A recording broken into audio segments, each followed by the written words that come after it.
بسم اللہ الرحمن الرحیم۔ السلام علیکم۔ یہ کاشانہ بصیرت.com کا آڈیو بک سیکشن ہے۔ آج جو کتاب آپ کے لیے ریکارڈ کی جا رہی ہے اس کا نام ہے معنوی آزادی۔ یہ تصنیف ہے استاد شہید مرتضیٰ مطہری کی اور یہ اس کتاب کا پارٹ 6 ہے۔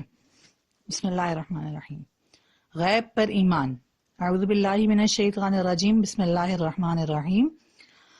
الذین یؤمنون بالغیب ویقیمون الصلاۃ ومما رزقناہم ینفقون۔ جو غیب پر ایمان رکھتے ہیں، نماز قائم کرتے ہیں اور جو رزق انہیں دیا گیا ہے اس سے راہ خدا میں خرچ کرتے ہیں۔ سورہ بقرہ آیت نمبر 3۔ ہمارے یہاں معمول ہے کہ ہم بعض افراد کو مومن کہتے ہیں۔ مثلا ہم کہتے ہیں فلاں شخص ایک مرد مومن ہے۔ مراد یہ ہوتی ہے کہ وہ عابد اور عبادت گزار انسان ہے، یعنی اپنے فرائض ادا کرتا ہے، مستحبات بھی بہت انجام دیتا ہے، زیارت پر جاتا ہے، نوافل پڑھتا ہے، بہت زیادہ ذکر الہی کرتا ہے۔ لیکن ایک دوسرا شخص ہے جس میں یہ باتیں نہیں پائی جاتی۔ اس کے بارے میں ہم کہتے ہیں وہ آدمی ایک مومن یا مقدس شخص نہیں ہے۔ یہ عام رائج اصطلاح ہے، لیکن قرآن کے پاس بھی ایک اصطلاح ہے۔ قرآن بعض افراد کو مومن اور بعض کو کافر اور بعض دوسرے افراد کو کافر اور غیر مومن کہتا ہے۔ قرآن کی اصطلاح میں مومن کی کیا معنی ہے؟ مومن یعنی صاحب ایمان، غیر مومن یعنی وہ شخص جس کے پاس ایمان نہ ہو۔ ایمان کی کیا معنی ہے؟ آئیے ایمان سے ہی شروع کرتے ہیں۔ ایمان کا تعلق دل، قلب اور اعتقاد سے ہے، اور یہ قرآن مجید کی نص ہے۔ ایک مرتبہ کچھ عرب دیہاتی پیغمبر اکرم صلی اللہ علیہ وآلہ وسلم کی خدمت میں حاضر ہوئے اور کہنے لگے، آمنا یا رسول اللہ، اے اللہ کے رسول ہم ایمان لے آئے۔ قرآن کی آیات نازل ہوئیں کہ یہ بدو کہتے ہیں کہ ہم ایمان لے آئے ہیں، تو آپ کہہ دیجئے کہ تم ایمان نہیں لائے ہو، بلکہ یہ کہو کہ اسلام لائے ہیں، کہ ابھی ایمان تمہارے دلوں میں داخل نہیں ہوا ہے۔ سورہ حجرات آیت نمبر 14۔ یعنی چند بادیہ نشین اعراب بھی آپ کے پاس آئے اور کہنے لگے کہ ہم ایمان لے آئے ہیں۔ آپ ان سے کہیے کہ تم یہ تو نہ کہو کہ تم ایمان لے کر آئے ہو، بلکہ یہ کہو کہ ہم اسلام لے کر آئے ہیں۔ اسلام کے معنی ہے زبان سے کلمہ پڑھ لینا، لیکن ایمان کا تعلق دل اور قلب سے ہے، باطنی اعتقاد سے ہے۔ ابھی لوگوں کے دلوں میں ایمان راسخ نہیں ہوا ہے، یعنی آپ نے ان کو یہ بات کہی۔ اس آیت سے پتہ چلتا ہے کہ ایمان انسان کی روح سے تعلق رکھنے والی ایک واقعیت اور حقیقت ہے۔ اس کا تعلق انسان کے بدن سے نہیں، نہ ہی اس کا تعلق انسان کی پیشانی سے ہے کہ اس پر سجدے کا نشان ہو یا نہ ہو، نہ ہی اس کا تعلق انسان کی زبان سے ہے کہ اس پر ذکر خدا جاری ہو یا نہ ہو، بلکہ ایمان ان امور کی بنیاد سے تعلق رکھتا ہے، اور یہ ایک قلبی، فکری اور اعتقادی حالت ہے۔ آپ پوچھیں گے کس چیز پر ایمان؟ ہم کہیں گے خدا پر ایمان، کہیں گے خدا کی صفات پر ایمان، کہیں گے پیغمبر کی رسالت اور ان پر نزول وحی پر ایمان، کہیں گے اس بات پر ایمان کہ ایک روز قیامت برپا ہوگی۔ جہاں یہ سب باتیں درست ہیں، لیکن خود قرآن نے ان سب کو ایک لفظ میں جمع کر دیا ہے۔ ہم صرف اس ایک لفظ کی وضاحت کرنا چاہتے ہیں۔ یہ لفظ وہ ہے جس کا ذکر سورہ بقرہ کی پہلی آیت میں ایک اعتبار سے اور تیسری آیت میں ایک دوسرے اعتبار سے ہوا ہے۔ سورہ بقرہ میں اس طرح پڑھتے ہیں، بسم اللہ الرحمن الرحیم، الف لام میم، ذالک الکتاب لا ریب فیہ، ھدی للمتقین، الذین یؤمنون بالغیب ویقیمون الصلاۃ ومما رزقناہم ینفقون۔ الذین یؤمنون بالغیب، وہ لوگ جو پوشیدہ حقائق پر ایمان رکھتے ہیں کی عبارت میں غیب کا ایک لفظ چند الفاظ کی جگہ استعمال ہوا ہے۔ یہاں اس سے مراد خدا پر ایمان ہے، صفات پروردگار پر ایمان ہے، خاص حالات میں پوشیدہ اور غیبی ہاتھ کی کار فرمائی پر ایمان ہے۔ اب ہم اس اجتماع کے تناسب سے لفظ غیب کی وضاحت کریں گے اور اس کے بعد اپنی اگلی آرائد جاری رکھیں گے۔ غیب کے معنی، غیب سے کیا مراد ہے؟ جس پر ایمان کو مومن اور غیر مومن کا فرق قرار دیا گیا ہے۔ ہم نے عرض کیا کہ غیب یعنی پوشیدہ، مخفی، چھپا ہوا۔ پھر بھی یہ بات واضح نہیں ہوئی، یہ پوشیدہ سے کیا مراد ہے؟ اس وقت جبکہ ہم اس احاطے میں بیٹھے ہوئے ہیں، اس دیوار کی دوسری طرف ہم سے پوشیدہ ہے۔ بس اگر ہم اس دیوار کے دوسری طرف حائل ہونے والی باتوں پر ایمان رکھیں تو کیا یہ غیب پر ایمان ہے؟ اگر ابھی ہم سے پوچھا جائے کہ مثلاً یہ زمین جس پر ہم بیٹھے ہوئے ہیں، اس زمین کے 500 میٹر نیچے کیا ہے، ہم کہیں گے کہ ہم سے پوشیدہ ہے، ہمیں نہیں معلوم۔ لیکن اگر ہم جانتے ہوں تو کیا یہ غیب پر ایمان ہوگا؟ نہیں، ہرگز نہیں۔ آنے والے کل سے ہم نہاں ہیں۔ اب اگر ہم ان واقعات پر ایمان رکھیں جو کل پیش آنے والے ہیں، تو اگر پیش آنے والے حوادث کے متعلق کوئی پیش گوئی کریں اور اس پیش گوئی پر ایمان رکھیں تو کیا یہ غیب پر ایمان رکھنا ہوگا؟ نہیں۔ ہم سے تو ماضی بھی پوشیدہ ہے، کیا ماضی پر ایمان غیب ہے؟ یعنی کہ ماضی پر ایمان رکھنا غیب پر ایمان کی علامت ہے؟ نہیں۔ تو پھر غیب پر ایمان رکھنے سے کیا مراد ہے؟ پوشیدہ چیزوں پر ایمان کے کیا معنی ہیں؟ پوشیدہ سے کیا مراد ہے؟ اس طرف توجہ فرمائیے۔ اس دنیا میں کچھ چیزیں ایسی ہیں جو ہمارے حواس سے قابل ادراک ہیں۔ بعض لوگوں کے بقول ہمارے پاس اس سے زیادہ حواس پائے جاتے ہیں، لیکن اسی قسم کے ہیں۔ اس وقت اس دیوار کی دوسری جانب ہم سے پوشیدہ ہے، لیکن ہمارے پاس یہ امکان موجود ہے کہ ہم اپنی آنکھوں سے دیوار کے اس طرف ہونے والی سرگرمیوں کو دیکھ سکیں، یعنی وہ سرگرمیاں ہماری آنکھوں سے مخفی نہیں رہ سکتی۔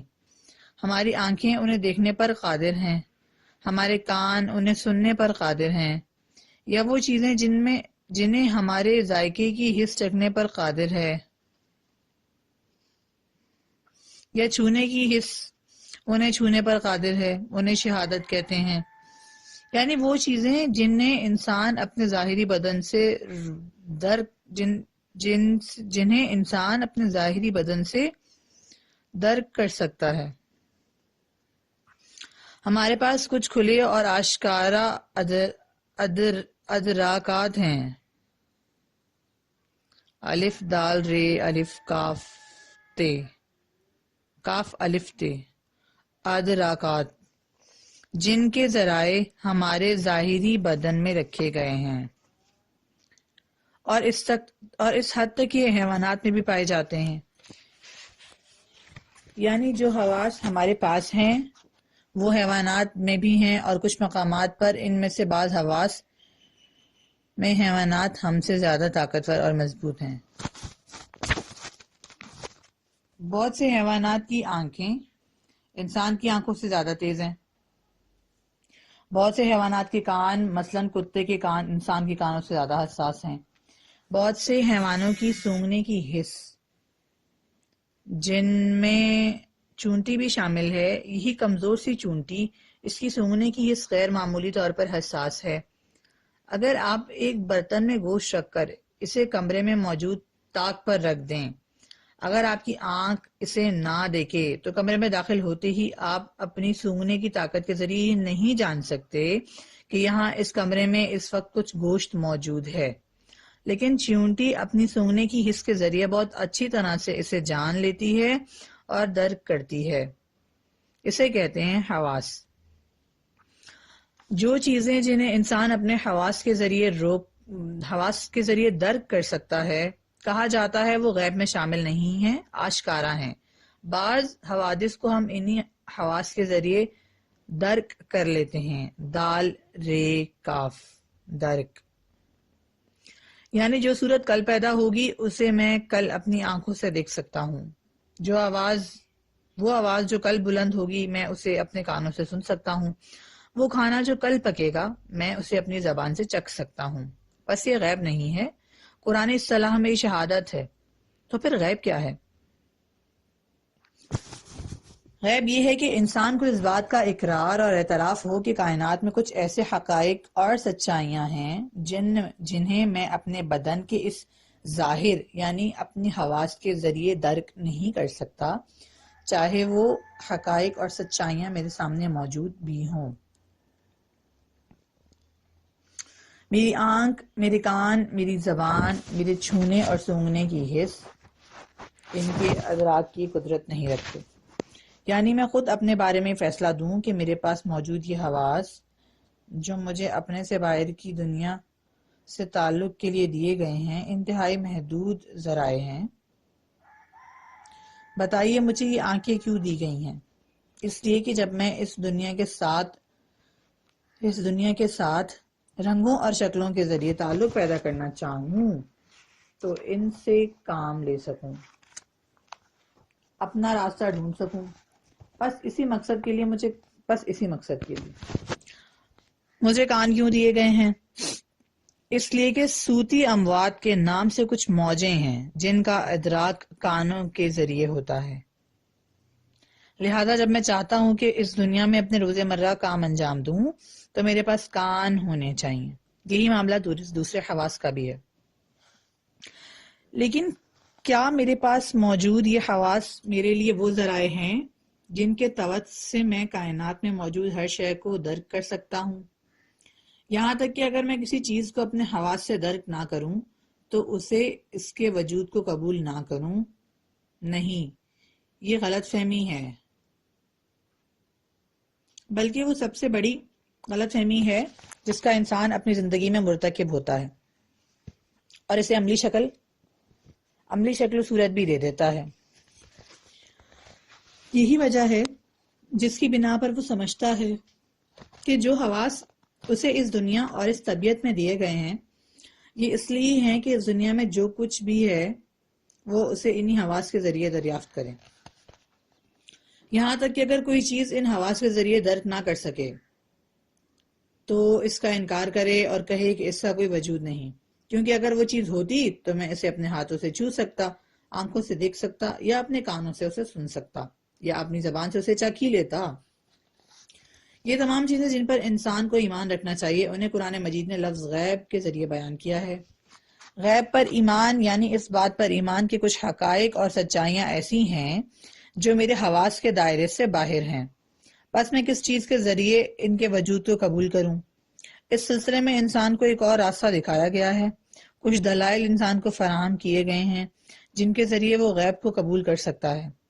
البتہ یہ بات بھی واضح ہے کہ قرآن مجید میں یہ جو کہا گیا ہے مومنین وہ ہیں جو غیب پر ایمان لاتے ہیں. اس کا مطلب یہ نہیں کہ جو چیز ایک پوشیدہ امر کے طور پر ہمیں بتائی جائے اس کے متعلق ہم کہیں کہ کیونکہ ہم مومن ہیں بس اسے قبول کرتے ہیں.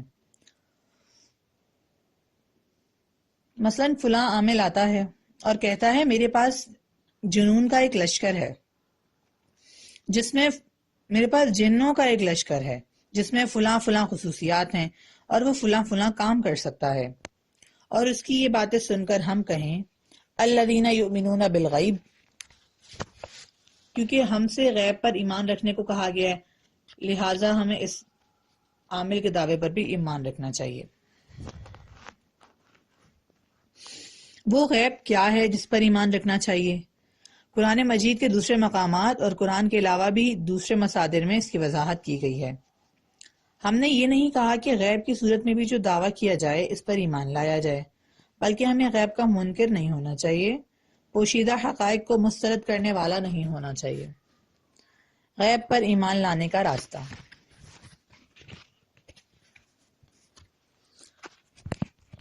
اب اگر آپ یہ کہیں کہ انسان کس راستے سے غیب پر ایمان لا سکتا ہے تو ہم عرض کریں گے اس کے چند مراحل ہیں. اس کا پہلا مرحلہ یہ ہے کہ دنیا میں ایسی ہزاروں نشانیاں ہیں جو کم از کم غیب سے انکار کا راستہ تو روک ہی دیتی ہیں، یعنی انسان کو غیب کے انکار کے مرحلے سے اس پر شک کے مرحلے میں داخل کر دیتی ہیں. آج معلوم ہو چکا ہے ہماری اسی محسوس اور ملموس دنیا میں ہزاروں ایسی چیزیں موجود ہیں جنہیں ہم محسوس نہیں کرتے، لمس نہیں کرتے، اپنے ان حواس سے انہیں درک نہیں کرتے. آپ کی خدمت میں ایک بہت واضح مثال عرض کرتے ہیں. زمانہ قدیم میں فضا میں موجود لہروں میں سے لوگ صرف ایک لہر کو پہچانتے تھے، وہ آواز کی لہر تھی. آواز کے باب میں زمانہ قدیم سے علماء کے درمیان بحث رہی ہے ایک انسان بولتا ہے، دوسرا سنتا ہے، ایک پتھر سے دوسرا پتھر ٹکراتا ہے اور اس کی آواز انسان کے کانوں تک پہنچتی ہے۔ آخر یہ کیسے ہوتا ہے؟ کہتے ہیں کہ یہ ہوا جسے آپ یہاں محسوس کر رہے ہیں اور کبھی کبھی اس کے وجود کو حرکت کرتے ہوئے یا کسی اور وقت درد کرتے ہیں، یہ پانی کی طرح ہے۔ جس طرح آپ پانی کو اپنی آنکھ سے دیکھتے ہیں کہ اس میں لہر پیدا ہوتی ہے، اور جب آپ ایک پتھر پانی کے حوض میں پھینکتے ہیں تو وہ لہر پیدا کرتا ہے جو پھیلتی جاتی ہے، جتنا زیادہ پھیلتی ہے اتنی ہی کمزور ہوتی جاتی ہے۔ اسی طرح جب آپ گفتگو کرتے ہیں یا دو پتھر ٹکراتے ہیں تو ہوا میں ایک لہر پیدا ہوتی ہے اور یہ لہر آپ کے کان میں داخل ہوتی ہے۔ وہاں ایک سسٹم موجود ہے، ایک پردہ ہے، ایک ہڈی ہے، اعصاب ہیں جو حرکت میں آتے ہیں۔ نتیجتاً آپ آواز نام کی ایک چیز کو درک کرتے ہیں۔ اب انسان آواز کی ان لہروں کے بارے میں اس سے زیادہ معلومات نہیں رکھ سکتا۔ آج انہی حسی علوم کے ذریعے، یعنی ان قرائن کے ذریعے جنہیں انہی حسی علوم نے انسان کو فراہم کیا، یہ معلوم ہو چکا ہے کہ آواز کی لہروں کے علاوہ دوسری ایسی لہریں بھی ہیں جنہیں بنیادی طور پر آواز کی لہروں کے ساتھ نسبت نہیں دی جا سکتی، اور حتیٰ نہ ہمارے کان اور نہ ہمارے حواس میں سے کوئی اور حس ان لہروں کے ادراک کی قدرت رکھتی ہے۔ لیکن یہ لہریں موجود ہیں، جیسے بجلی کی لہریں، یہ لہریں جو ریڈیو نشر کرتے ہیں، اور ان لہروں کو وصول کرنے والا آپ کا ریڈیو انہیں آواز کی لہروں میں تبدیل کر دیتا ہے۔ جو لہریں ریڈیو اسٹیشن نشر کرتا ہے وہ آواز کی لہریں نہیں ہوتی۔ اگر یہ آواز کی لہریں ہوں تو مثلاً جس وقت یہ تہران میں نشر ہوں گی تو انہیں خراسان تک پہنچنے میں 1.5 گھنٹہ یا شاید اس سے بھی زیادہ وقت لگے۔ کہتے ہیں اگر آواز کی لہریں قم اور تہران کا درمیانی فاصلہ یعنی 24 فرسخ تقریباً 72 میل طے کرنا چاہیں تو انہیں تقریباً 20 منٹ لگیں گے۔ ان کی رفتار برقی لہروں کے مقابلے میں انتہائی سست ہے۔ مثلا میں جو یہاں تقریر کر رہا ہوں، اگر یہاں 200 میٹر کے فاصلے پر ایک لاؤڈ سپیکر بھی لگا ہوا ہو اور اس سے بھی آواز آ رہی ہو اور آپ میری آواز بھی سن رہے ہوں اور لاؤڈ سپیکر کی آواز بھی، تو اس صورت میں آپ کو الفاظ ذرا وقفے سے سنائی دیں گے۔ یعنی آپ پہلے ایک لفظ براہ راست مجھ سے سنیں گے، پھر وہی لفظ ایک لمحے کے لیے وقفے سے لاؤڈ سپیکر سے بھی سنیں گے۔ یعنی لاؤڈ سپیکر سے نکلنے والی آواز کی لہریں آپ تک پہنچنے میں کچھ وقت لیتی ہیں، لیکن آپ دیکھتے ہیں کہ جب ریڈیو میں بولا جا رہا ہوتا ہے تو آپ اسی لمحے سن رہے ہوتے ہیں، یا جب ٹیلی فون پر مثلاً خراساں بات کر رہے ہوتے ہیں تو گویا ایسے ہوتا ہے جیسے وہیں باتیں کر رہے ہوں۔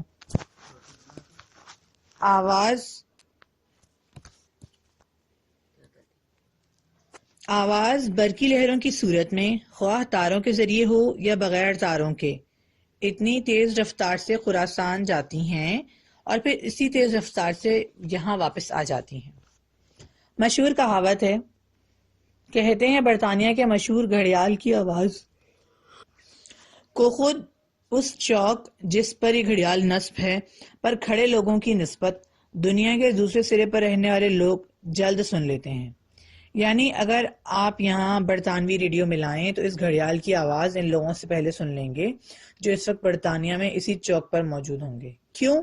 اس لیے کہ جو لوگ ہوا اور آواز کی لہروں کے ذریعے اس گھڑیال کی آواز سننا چاہتے ہیں، ممکن ہے ان تک اس کی آواز پہنچنے میں 1 یا 2 سیکنڈ لگیں، لیکن جو لوگ اس کی آواز کو مثلاً ایران میں برقی لہروں کے ذریعے سن رہے ہیں، ان تک یہ آواز پہنچنے میں 1 سیکنڈ تو دور کی بات، 1 سیکنڈ کے 1000ویں حصے یا شاید 10 لاکھویں حصے کی بھی دیر نہ لگے۔ نتیجے کے طور پر آپ اس آواز کو وہاں موجود ایک برطانوی سے پہلے سن لیں گے۔ یہ لہریں فضا میں موجود ہیں، ہم کس حس کے ذریعے انہیں درک کر سکتے ہیں؟ کسی حس کے ذریعے نہیں، صرف علمی قرائن کے ذریعے۔ یہاں تک کہ سائنسدان ان لہروں کو دیکھے بغیر ان کا تول بھی معلوم کر سکتے ہیں۔ بس سرسری طور پر ہم جانتے ہیں کہ یہ لہریں موجود ہیں۔ انتہائی جاہلانہ بات ہوگی اگر انسان اپنے ایمان اور تصدیق کے دائرے کو محدود کرے اور کہے کہ میں صرف ان چیزوں پر ایمان رکھتا ہوں جنہیں میں براہ راست اپنے کسی حس سے درک کرتا ہوں۔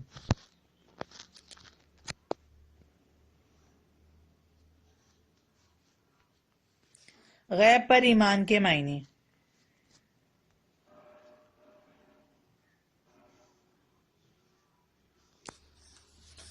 الذین یؤمنون بالغیب کے کیا معنی ہیں؟ کیا فقط ایمان رکھنا کافی ہے؟ ایک غیب ہے، ایک خدا ہے، وحی ہے، ملائکہ اور فرشتے ہیں، آسمانی کتب کا ایک غیبی سرچشمہ ہے، قیامت کا ایک دن ہے۔ اسی طرح یہ ایمان رکھتے ہیں کہ ایک امام زمانہ موجود ہے۔ کیا یہی غیب پر ایمان ہے اور یہیں اس کا اختتام ہو جاتا ہے؟ نہیں، اس سے بڑھ کر ہے۔ غیب پر ایمان اس وقت غیب پر ایمان ہے جب انسان اپنے اور غیب کے درمیان ایک رابطے پر قائم رکھتا ہو، ایک رابطے پر ایمان رکھتا ہو۔ ہم یہ ایمان رکھیں کہ ایسا نہیں ہے، غیب ایک الگ چیز ہے اور ہم ایک جدا گانا چیز۔ ہمیں غیبی امداد پر بھی ایمان رکھنا چاہیے۔ آپ سورہ حمد میں پڑھتے ہیں، الحمد میں، ایاک نعبد و ایاک نستعین، اے پوشیدہ اور غائب رب، ہم صرف تیری ہی عبادت کرتے ہیں اور تجھ سے ہی مدد مانگتے ہیں، تجھ سے ہی امداد طلب کرتے ہیں، تجھ ہی سے طاقت طلب کرتے ہیں۔ یہ مدد طلب کرنا، جس راستے پر ہم چل رہے ہیں، وہ طاقت جو تو نے ہمیں عطا کی ہے، ہم اسی کو استعمال کر رہے ہیں، لیکن ہم جانتے ہیں کہ ہر طاقت کا سرا تیرے ہاتھ میں ہے۔ ہم تجھ سے قوت چاہتے ہیں، تجھ سے مدد کے طلبگار ہیں، تجھ سے ہدایت کے طالب ہیں۔ شب جمعہ ہے، ہم دعائے کمیل میں پڑھتے ہیں، اے پروردگار، اے پروردگار، اے پروردگار، میرے اعضاء و جوارح کو قوت عطا فرما، لیکن اپنی خدمت کی خاطر اپنے آپ کو خدمت کے لیے آمادہ غلام ظاہر کرتے ہیں، خدا سے مدد طلب کرتے ہیں اور اس سے طاقت چاہتے ہیں۔ نہ صرف اپنے اعضاء جوارح کے لیے قوت چاہتے ہیں بلکہ اپنے دل، اپنے عزم و ارادے کے لیے بھی تجھ سے قوت طلب کرتے ہیں۔ خدایا میرے دل کو عزم و ارادہ عطا فرما اور میرے ارادے کو مضبوط فرما۔ بنیادی طور پر دعا سے کیا مراد ہے؟ ٹھیک ہے، میں اپنے لیے غیب پر ایمان رکھتا ہوں۔ خود اپنے لیے نہیں، ایک نکتہ بیان کیا جاتا ہے جو اچھی بات ہے۔ کہتے ہیں کہ دین و مذہب اور فلسفہ الہی کے درمیان جو فرق پائے جاتے ہیں ان میں سے ایک یہ ہے کہ فلسفہ الہی، البتہ وہ الہی فلسفے جنہوں نے مذہب اسلام سے مدد نہ لی ہو، وہ زیادہ سے زیادہ ایک ایسے خدا پر اعتقاد رکھتے ہیں جو دنیا سے جدا ہے اور ایک ایسے غیب کے معتقد ہوتے ہیں جو شہود سے جدا ہے۔ ایک ستارہ شناس انسان کی طرح جو کہتا ہے، منظومہ شمسی میں نیپچون نام کا ایک ستارہ دریافت ہوا ہے، کہکشاں میں فلاں چیز دریافت ہوئی ہے، بہت اچھا، ہوا ہے تو ہوا کرے، میرا اس سے کیا تعلق؟ لیکن دین میں اصل حیثیت اس تعلق کو حاصل ہے جو بندے اور خدا کے درمیان ہے، جو ہمارے اور عالم غیب کے درمیان برقرار ہے۔ دین ایک طرف تو ہمیں عمل اور کوشش پر ابھارتا ہے اور امیر المؤمنین کے الفاظ میں خدمت پر، اور دوسری طرف کہتا ہے کہ غیب اور یہاں کے درمیان معنوی تعلق اور رابطے پائے جاتے ہیں۔ تم دعا کرو، تم طلب کرو، تم مدد کی درخواست کرو، اس طرح تم ایک پوشیدہ راستے سے جسے تم خود بھی نہیں جانتے اپنے مقصد اور نتیجے تک پہنچ جاؤ گے۔ کہتا ہے صدقہ دو ایک پوشیدہ راستے سے جسے تم نہیں جانتے، بلاؤں کو دور کر دے گا۔ دعا کرو، البتہ اسی شرائط ہیں، اگر دعا ان شرائط کے ساتھ کی جائے تو ایک پوشیدہ راستے سے آپ کے لیے اس کی قبولیت ہو جائے گی۔ ارادہ کرو، اپنے کاموں کے لیے اللہ تعالیٰ سے مدد طلب کرو۔ آپ دیکھو گے کہ اللہ تعالیٰ ایک مخصوص موقع پر مشکل گھڑی میں آپ کے دل میں ایک بات ڈال دے گا، آپ کو غیب سے مدد پہنچ جائے گی۔ غیبی امداد کا ایک قاعدہ ہے، البتہ غیبی امداد کی کچھ شرائط ہوتی ہیں۔ اس کے یہ معنی نہیں ہے کہ ہم گھر بیٹھے رہیں اور کہیں کہ اے غیب آ میری مدد کر۔ نہیں، غیبی امداد قانون اور شرائط رکھتی ہے۔ لہٰذا اہم بات یہ ہے کہ ہم غیب پر اور خاص شرائط میں غیبی امداد پر ایمان رکھیں۔ بنیادی طور پر خود وہی غیبی امداد ہے، لیکن اجتماع انسانی کے پیمانے پر، جس مقام پر انسانی علم، انسانی عقل، انسانی عمل کی دسترس نہیں ہو سکتی، جس مقام پر حس نہیں پہنچ سکتی، عقل اور فکر نہیں پہنچ سکتے، وہاں اللہ تعالیٰ کچھ لوگوں کے ذریعے جو پیغمبر کہلاتے ہیں انسان کی ہدایت و رہنمائی کرتا ہے، اسے غیب سے مدد پہنچاتا ہے۔ وہ مقام جہاں انسان عاجز و ناتواں ہو کر رہ جاتا ہے۔ اب جبکہ انسان اپنی کوششیں کر چکا ہوتا ہے اور اپنا کام انجام دے چکا ہوتا ہے، اب ناتواں ہے، اس کی قدرت میں نہیں ہے، یہ غیبی امداد کا مقام ہے۔ قرآن نبی اکرم صلی اللہ علیہ وآلہ وسلم کے بارے میں فرماتا ہے،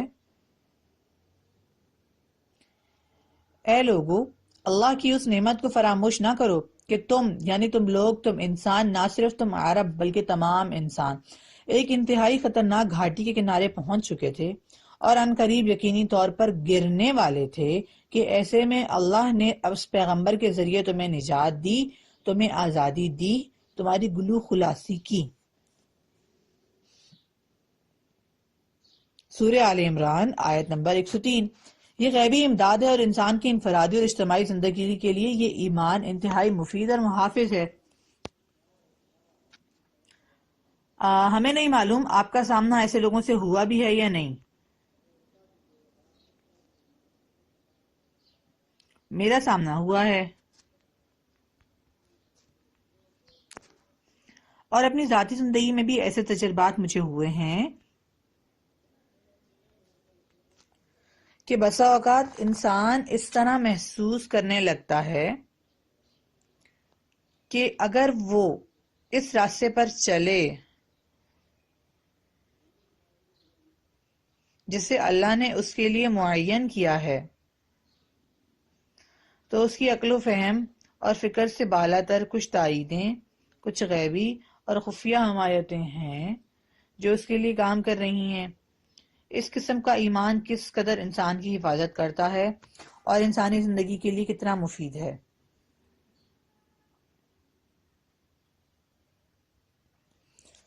آیت اللہ بروجردی کی داستان اور مشہد ہو جانا۔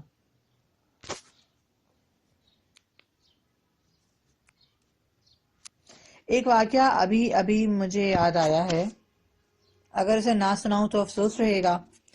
مجھے یاد ہے کہ ایک مرتبہ اسے میں اپنی تقریر میں سنا بھی چکا ہوں۔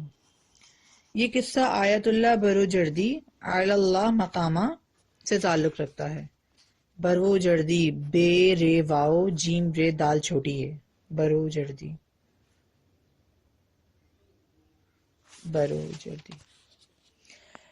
ان کے قوم آنے سے پہلے ہی میری ان سے ادارت پر مبنی قریبی تعلقات تھے۔ میں بروجرد گیا تھا اور وہاں ان کی خدمت میں ہوا کرتا تھا۔ وہ حقیقتاً ایک متقی اور سچے موحد انسان تھے۔ آپ حضرات یہ نہ کہیے گا کہ وہ جو کوئی بھی مرجع تقلید بنے گا تو وہ موحد تو ہوگا ہی۔ توحید کے بھی درجات ہیں، جی ہاں، اگر ہم اور آپ سے موازنہ نہ کیا جائے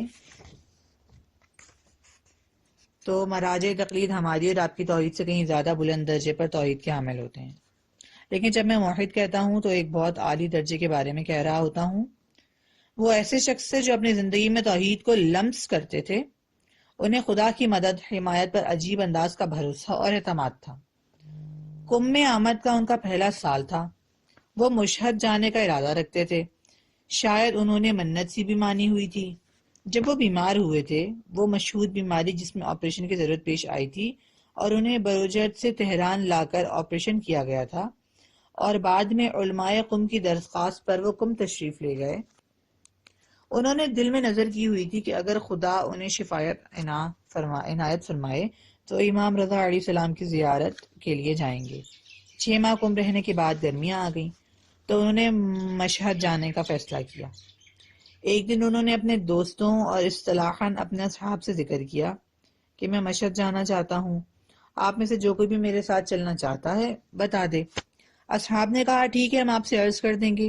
ان کے ایک خاص ساتھی جو اس وقت ایک مرجع تقلید ہیں، انہوں نے مجھے بتایا کہ ہم حلقہ بنائے بیٹھے ہوئے تھے، بحث کر رہے تھے، سوچ رہے تھے کہ آقا بروجردی کا مشہد جانا خلاف مصلحت ہے۔ کیوں؟ اس لیے کہ ہم انہیں جانتے تھے، لیکن اس زمانے میں ابھی تہران کے لوگ انہیں نہیں جانتے تھے، خراسان کے لوگ ان سے واقف نہیں تھے، مجموعی طور پر ایران کے لوگ انہیں نہیں جانتے تھے، لہٰذا وہ عزت و احترام جس کی عظیم ہستی حقدار ہے وہ ہوگا ہی نہیں۔ ابھی رہنے دیں، 1-2 سال اور یہیں رہتے ہیں۔ اپنی نظر کے لیے انہوں نے صیغہ تو پڑھا نہیں ہے، جس کی وجہ سے نظر شرعی ہو گئی ہے، اپنے ہی دل میں انہوں نے نیت کی ہے، جب وہ مشہور ہو جائیں گے، ایران کے لوگ انہیں پہچاننے لگیں گے تو اپنی شان عزت و احترام کے ساتھ تشریف لے جائیں۔ ہم نے فیصلہ کیا کہ اگر انہوں نے دوبارہ فرمایا تو ہم ان کو اس ارادے سے باز رکھیں گے۔ چند دن بعد محفل کے دوران آیت اللہ بروجردی نے دوبارہ فرمایا آپ لوگوں میں اس سے کون میرے ساتھ چلے گا؟ آپ کے تمام دوستوں نے کوئی نہ کوئی بہانہ کیا۔ کسی نے کہا حضور آپ ابھی بیماری سے اٹھے ہیں، اس وقت صرف گاڑی ہوا کرتی تھی، ہوائی جہاز نہیں تھا، آپ کو تکلیف ہوگی، ممکن ہے ٹانکے کھل جائیں۔ دوسرے نے کوئی اور چیز کہی، لیکن ایک ساتھی کی زبان سے نکل گیا کہ آپ کو کیوں مشہد نہیں جانا چاہیے۔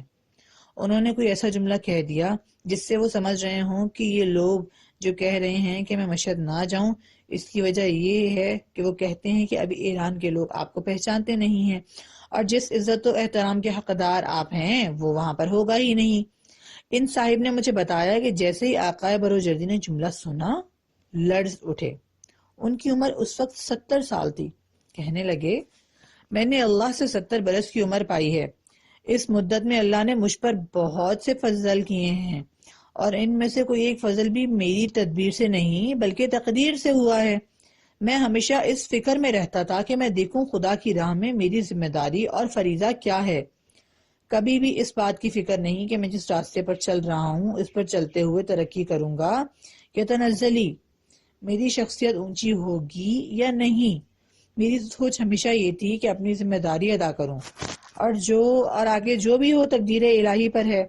حیف ہے کہ اب 70 سال کی عمر میں خود اپنے لیے کوئی تدبیر کروں، جب میرا خدا ہے، جب مجھ پر خدا کی عنایت ہے، جب میں اپنے آپ کو ایک بندے اور ایک فرد کی صورت محسوس کرتا ہوں، دیکھتا ہوں، تو اللہ تعالیٰ بھی مجھے فراموش نہیں کرے گا۔ نہیں، میں مشہد جاؤں گا۔ ہم نے دیکھا کہ یہ مرد الہی فوت ہوا، روز بروز خدا نے اس کی عزت میں اضافہ کیا۔ کیا آیت اللہ کی نعوذ باللہ خدا سے کوئی رشتہ داری تھی جو ان پر اللہ کا فضل عنایت ہوا؟ ہرگز نہیں۔ افراد کے لیے، معاشرے کے لیے اور انسانیت کے لیے خدا کی امداد کا ایک قاعدہ ہے۔ پیغمبر اکرم صلی اللہ علیہ وآلہ وسلم نے مہدی موعود عجل اللہ فرجل شریف کے بارے میں فرمایا خدا نے دنیا کو کبھی لاوارث نہیں چھوڑا ہے اور نہ لاوارث کبھی چھوڑے گا۔ جس وقت دنیا ایسے مقام پر پہنچے گی کہ واقعتاً انسانیت کو خطرہ لاحق ہوگا تو اللہ تعالیٰ انسانیت کو ایک انسان کے ذریعے نجات دے گا۔